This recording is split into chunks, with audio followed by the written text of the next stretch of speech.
are you doing today? Very well. How Great. are you? Great. Today we're going to have our very lovely podcast with a very beautiful yet superly intelligent lady. Monica, tell our, folks out there exactly what it is you do. Okay, so hi, my name is Monica. I work in consulting department with a team of data and artificial intelligence lab. That's what we call ourselves. Smart. Sounds smart, doesn't it? Yeah, it is.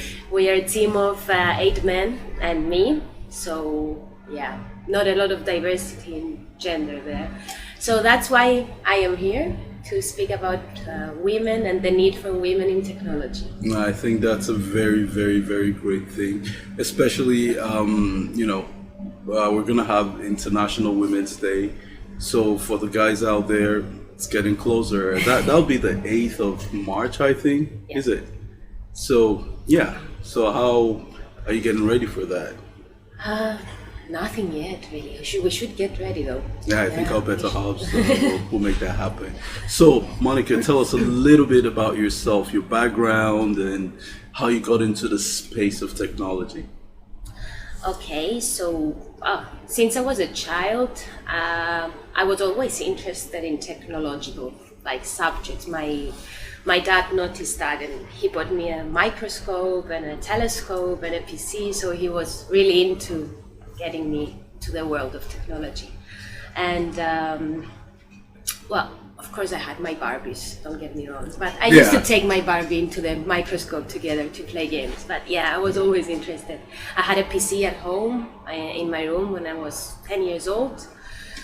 I used to spend a lot of time on my PC, and that's how my interest began. And when I had to decide what to study, I went on and did a bachelor's in mathematics and computer science. In my computer science class, we were 5 women and 30 men. Yeesh. Yeah, so it was a lot of Male hormones in the air kind of thing, yes. And the only subject I like actually from my bachelor's, it was programming, because it gave me that problem solving kind of thing, that you had to do something innovative in order to solve a solution. It doesn't have correct and wrong answers. It's just you and the computer, you trying to solve things. So after my graduation, I got a job as a software engineer in Bath.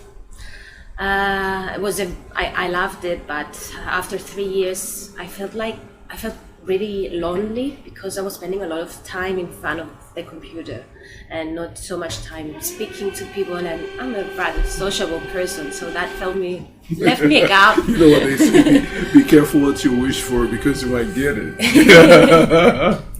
Yeah. So then I did a master's degree in risk management, as I felt the technology background I had together with a business-oriented degree would give me that diversification I was looking for. All right. And then moved back to Cyprus, got a job in PwC, and I did the charter, the ACA, because why not? And then I was working in advisory as a consultant for financial services. Yeah. But something still was missing. I wanted that excitement of doing new stuff. So creativity, so to say, right? Exactly, creativity. So that's when I joined data analytics team, the Dale lab, and been there for 3 years now, and it's the best job I've had, really. We do stuff every day. We do different stuff. Each project is unique. You have to keep learning and keep developing yourself. Something comes in, you have no idea, you haven't worked with it before, so you have to challenge and develop yourself constantly, and that's what I love. All right. Yeah. So it's fair to say there's a creative yet technical side to it with regards to what you do. Combination of both my loves. Yeah. Great. So now, if we roll back, when exactly did it click for you that technology in itself is actually your thing? Well, of course, my dad's how you say it? Let's say he initiated the whole tech arousal. Yeah, the arousal from all the technical stuff I was using as a child, together with a combination of learning about like immersing into the world of technology, of software engineering, and how you have to think creatively to solve a problem. So that's. So if we go back a bit, I know you're driven to promote technology, women in technology. So what experience have you had till now that really pushes you to make sure that you do your part in making women find technology interesting as well? Okay, good question. Actually, I believe the reason that women are not so much into the technological field. Actually, I'll tell you a story. In 1987, there were 37% of women in technology roles, compared to 2023, which there are only 21. Ooh. So one can wonder why that decrease. It should be an increase. Can I guess? Yes, please guess. Instagram, maybe. Why? Actually, it has something to do with that. In the 80s, it was when the PCs, the personal computers, were introduced to the world. So everyone started to buy computers for their kids, etc. The computers were usually placed in boys' room, and they were associated with games and sci-fi movies, and became a masculine thing to be a techie. So that's why men moved towards technical occupations, whereas women did not. And then the decrease of role models, of women role models, made a further decrease of that. And then women were not so interested in going into that field. So I believe education is one of the first things that has to be adjusted in order to get more women into technology. So education can be anything really. Education of even games, even toys for kids. I went the other day to buy a present for my friend's baby. She's a girl, and I went into the toy store, and then they had like the boys' toys and the girls' toys, and it was like boys all like screwdrivers and cars and PCs and all the blue stuff. And then I went to the girls section, and it was dolls to do makeup and kitchens and all the feminine stereotypical toys. So how do you expect a girl to move into being an engineer or a mathematician or whatever when you from a very small age? That's true. So as a society, I think we need to try and shine some light and educating our ladies that they do have options to get into technology. Now, what do you have any role models? Because you did mention now that there are no role models for ladies, but you obviously found yours or a few. So do you have any you can tell us about? Maybe not a specific role model, but I'd say actually that the technology sector was created in a sense by women. We had in University of Bath, where I did my bachelor's, our lab was called Lovelace Lab.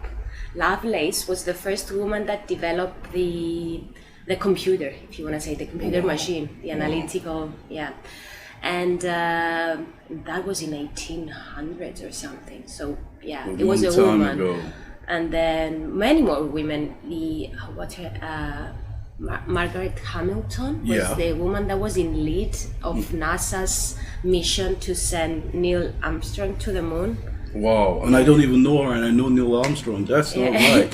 We need to shine some light on our There's a nice movie you should watch. What is it? The Hidden Figures. It talks about 3 women working in NASA and how they're hidden figures. Wow, okay. So we need to shine some light on that. Now, I know that you're really passionate about this. So what is it exactly you have planned or you are doing to raise awareness and help ladies discover their love for technologies? As I said before, education should be our primary focus at the moment, and we actually have a program now in PwC, the Tech She Can.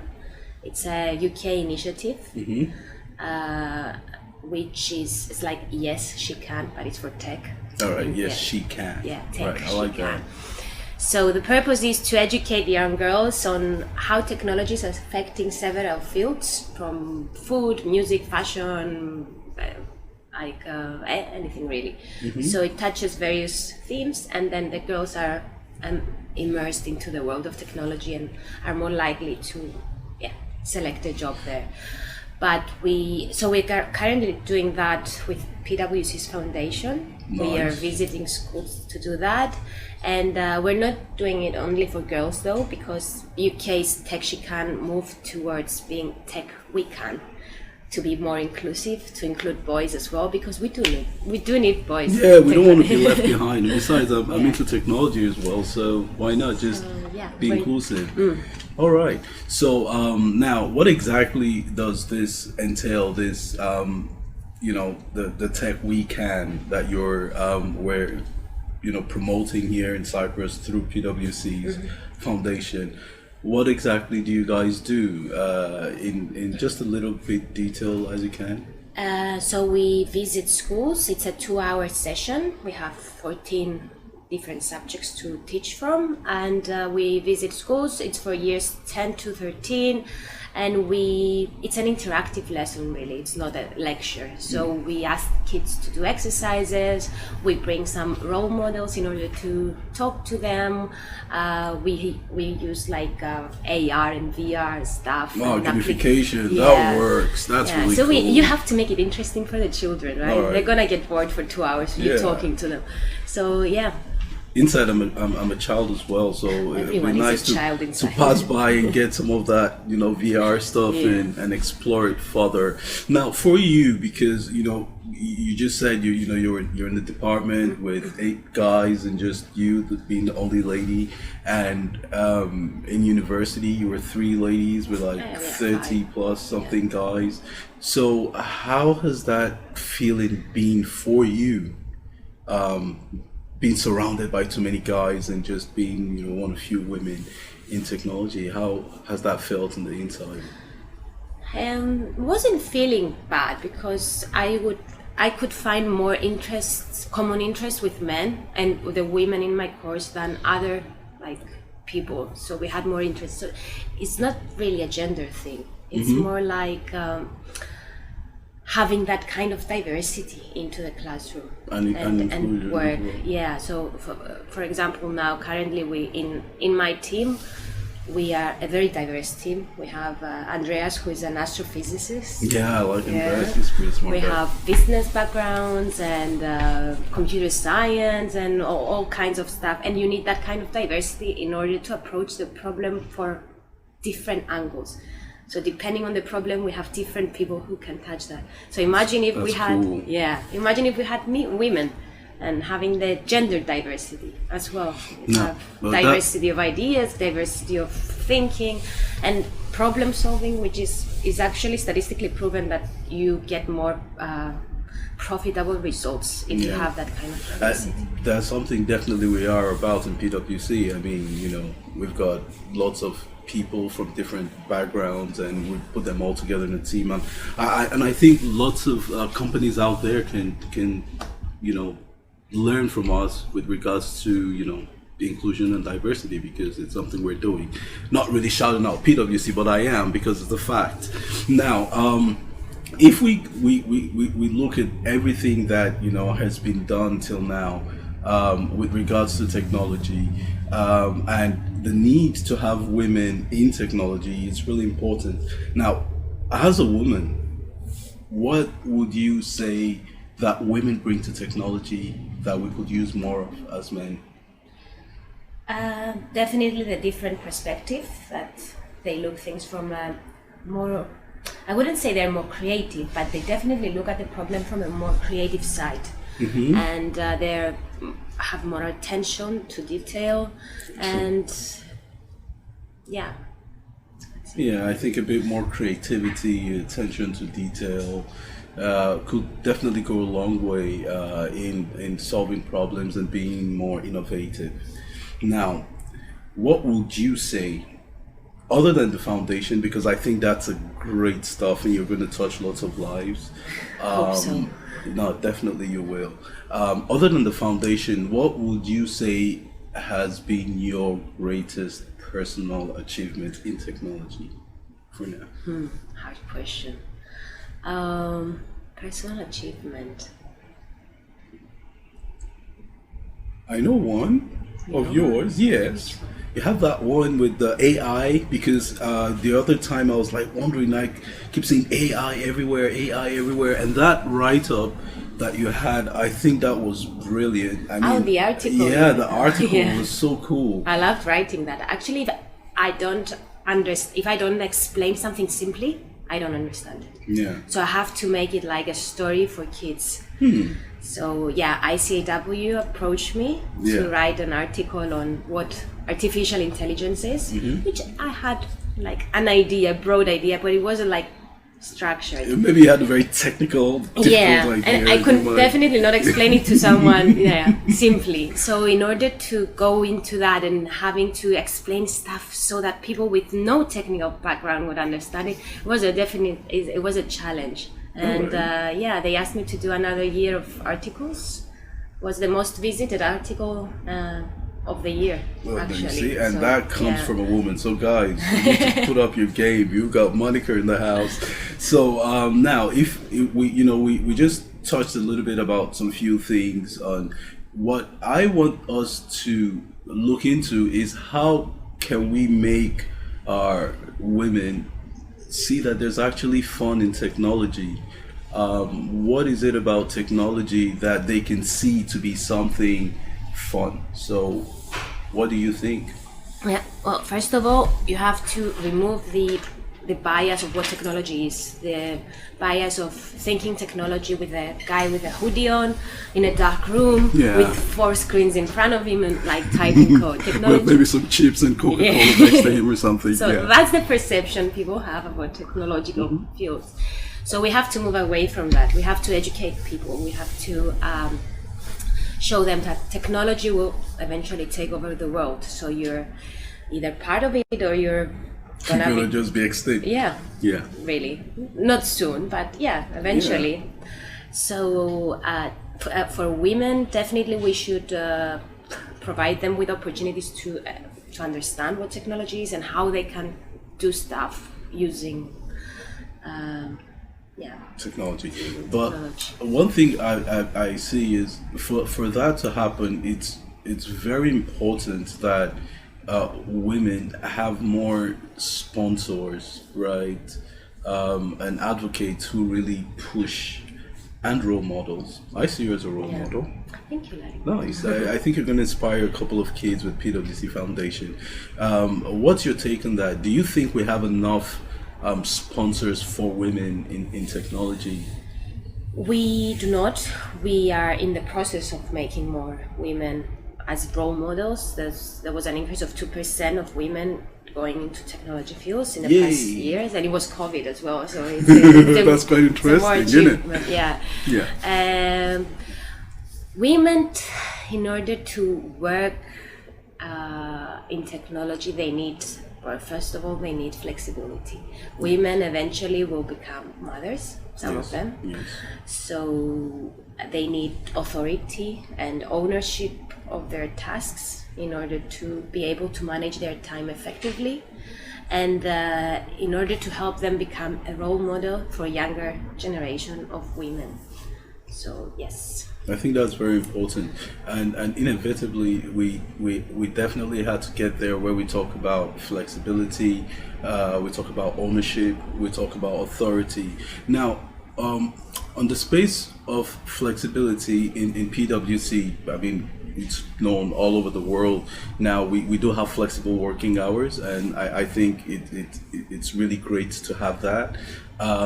How can we apply that flexibility to make it easier for women to be more inclusive with regards to a woman, living her life, having a fulfilling career, and in this for this subject we're talking about technology. How would it be? What do we need in the business space for women to actually be able to explore that option of flexibility, because that can happen in too many organizations. In PwC, I think we're very lucky to have that. So what do you think would help make this happen faster for women? In other companies, you mean? Yes. Good question. Do you have any ideas? Well, I think first off is the leadership, because it we need to the have top, the really. tone at the top, right? So we need to ensure that we have more inclusive leadership, more diverse leadership, more women leaders, because it goes without saying that, you know, it's very important to be fully represented at the top. So the role models. Again, right? So it's the most important thing. And how would you say ownership plays a role in creating that, you know, space for women to blossom in the technology field? So you have, for someone to be creative, you have to give them the authority to be creative. Yeah. If I come to you and I say, okay, Larry, I need this, and I need it this way, and on this page you put that, and then I leave you with no creativity at all. And we can't use this micromanagement thing to get what we need from women, which is at the end of the day creativity. We need leaders and not bosses that will get that positive impacts that people have from like creativity and innovation and all of that, from not only women, from men as well. Yeah. So, but would I be kind of rubbing it in on the guys when I say that women by default tend to take on responsibility early and faster? I'm not sure about that. Because I think women mature kind of faster. They do mature faster, yeah. That's a fact. The faster you mature, then... So maybe, maybe it does play a role. All right. So if there's, let's say, you know, we go to a young Monica who's like 5-6 year old, what would you tell her that you wish would have been said to you? What would you say to such a little girl today? If she's right in front of you. Right in front of you. Yeah, what would you tell her to push her and make her aspire to be a great technologist as you are? I wouldn't tell her to become a great technologist. I would tell her that find your passion and make it work, and you can do whatever you put your mind into. Yeah, that's great. So don't get affected by gender stereotypes, racist stereotypes, anything. You can do whatever you put your mind into. No, that's so that would be my advice. Not go be a software engineer. Maybe she wants to be I don't know. You know, it might be interesting, you know. So do you think that the society as a whole, you're doing enough to support women today, 2023?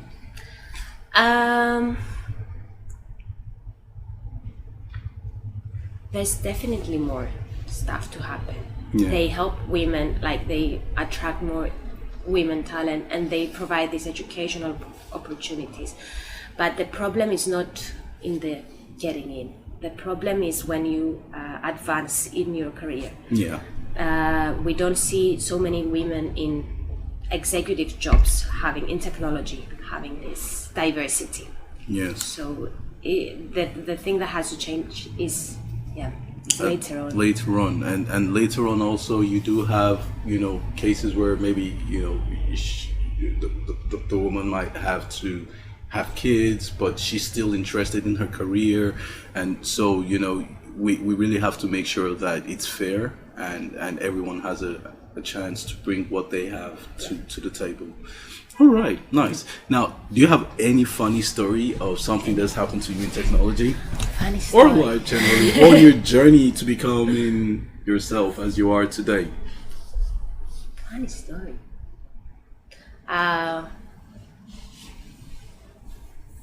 Okay, I'll tell you something about what happened the other day. So, yes.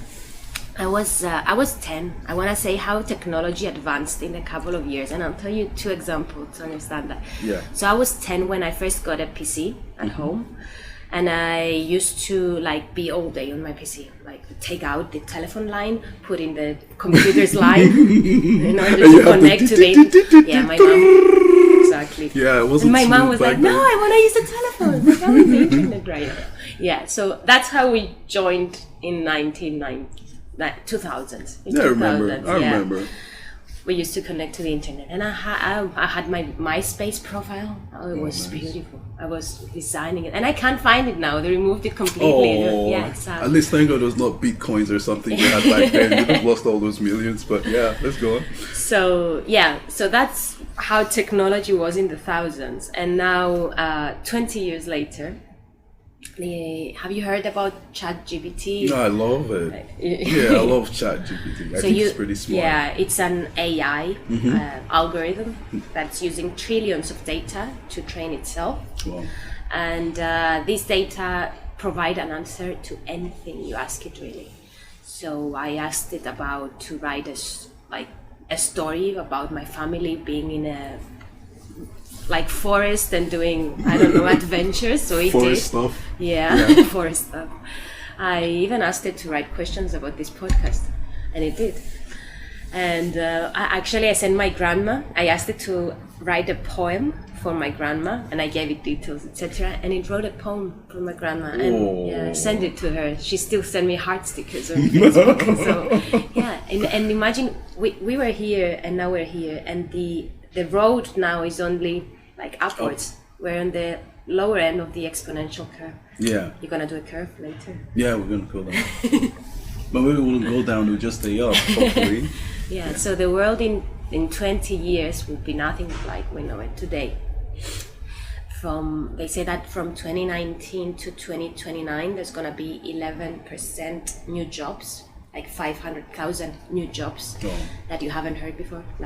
In the past years, we have data scientists, which were not existing. Yeah, data analysts. Yeah, we didn't have those before. So the world will keep changing, and you have to stay alert. You have to have a growth mindset. Yes, to remain relevant. Yeah, remain relevant. Keep developing yourself. Keep learning, and the world will keep changing. Yeah, for sure. And I think you're in a very good place to do that. How do you see yourself being a mentor to another, say, upcoming woman in technology? What advice would you give to that person that you feel you could have had and would have been good? Not for women, for boys as well, for men. My advice would be do what you like read about what you like and develop yourself on your passions. Yes. Be honest. Talk about what bothers you. Speak up if you want to speak up. Don't keep it inside, because that will make you unhappy. And that will help you also get the job that will get your creative out. Yeah. Creativity. Definitely we need to be in touch with that creative part of us, and many times in the past creativity used to be seen as something that was tied to the artist or the musician or the band, but today, with the way technology is going, there's so much creativity involved in technology. So I personally, I've always been kind of artistic, and now I'm with technology, and I see a lot of thinking out of the box part of things going in there, and I think that played a big role in AI and all these designs and stuff like that, because you really need to be creative. Well, creativity is wrongly associated with arts. Yes. Creativity is everywhere, really. It is. From the way you make coffee to the way you audit financial statements. You have to be creative. Look for new solutions, new ideas. Now, what role do you think, would you like to see women play technology 5 or 10 years from now? What job would I like? What role would you like to see women take up in technology 5 to 10 years from now that we're not seeing that much of today? Of the roles that we already know exist, you mean? Yes, not the new ones that ChatGPT will tell us about. Yeah. I would like to see more women in boards. Yes. They're very underrepresented now. And how can you make correct decisions if you don't have the right representation? There was a study actually in the 90s. Did you know that women died a lot more in accidents, in car accidents, than men? No. Yeah, and that sounds interesting. The reason. Not interesting, but the fact that I don't know that is interesting. Not many people do. Yeah. And the reason for that is that when they did like the dummy test drives with the airbags, they used to put like, you know, that guy, the white guy that they put in the car. Yeah. So it was tested on that, and they tested all the cars' airbags using that dummy white male standard figure, and they did not take into account how women's body, like height or like form exists, and that led to more deadly accidents for women. And the reason for that is that men used to be the ones who decided how there were no women in the testing side. Testing side. So well, so we need more women to make decisions for us in order to get more women into the technology, which will benefit everyone at the end of the day. I think it will definitely be a win-win. So before we wrap up, do you have any message you want to share out there for the ladies watching and the guys and anybody? Message: don't let anyone stop you. Don't let anyone tell you you can't do what you want to do. You can. That if you put your mind into it, you can do anything you want. And stay up to date. Have a growth mindset. Don't ever stop learning. True. Yeah, that's my message. All right. So thank you so much, Monica. It was really, really nice having you. And I hope we get to have you again and touch base and see how we can make the world a better place with our women there, because we do need you guys to make it happen. So thank you so much for today. Thank you. Have a lovely one. You too.